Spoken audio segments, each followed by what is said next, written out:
Good morning. This is the Silver Forecast Desk Brief. Silver prices are under pressure today in Western markets.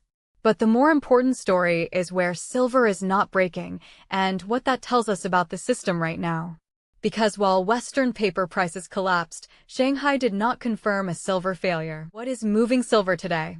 The immediate driver remains monetary pressure, not demand destruction.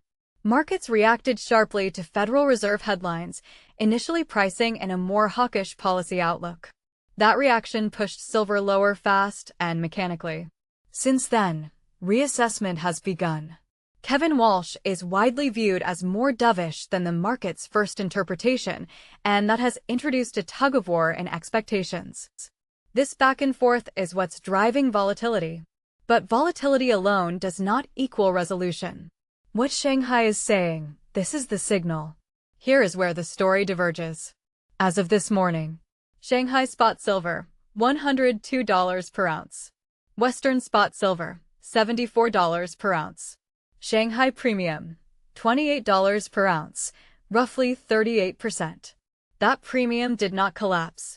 In fact, it expanded as Western prices fell. At the same time, Shanghai Futures Exchange warehouse inventories declined by roughly 7.3 tons on the latest report. Combination matters.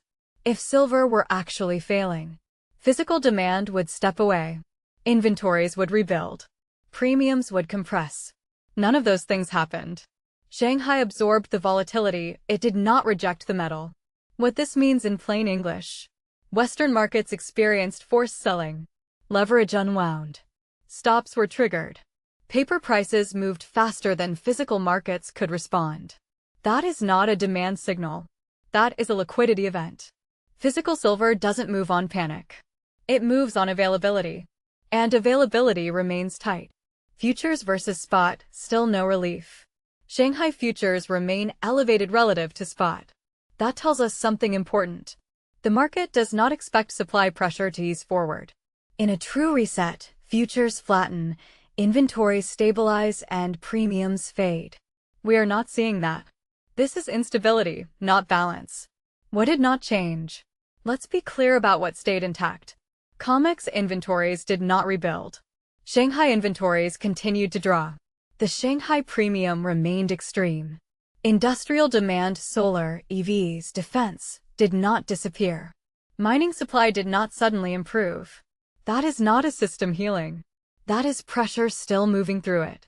Scenarios and probabilities, required desk brief segment.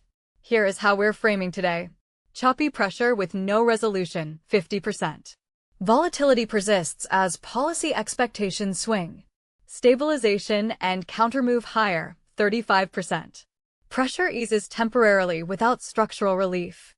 Deeper liquidation, 15%. Only if physical supply visibly returns or premiums collapse. So far, we do not see the conditions for that third scenario. Why this matters going forward. Silver does not reprice smoothly when control weakens. It gaps. It snaps. It confuses people who only watch price. The real signal is not the drop. The signal is that physical markets are refusing to validate it. That tension cannot persist indefinitely. Either supply returns, demand breaks, or price discovery resumes. So far, we're not seeing the first two. Silver being lower today does not mean silver failed. It means pressure is still working through the system. We're watching inventories, premiums, and physical flow, not headlines. When those change, the signal will change. Until then, this remains an unresolved system under stress. That's the desk brief.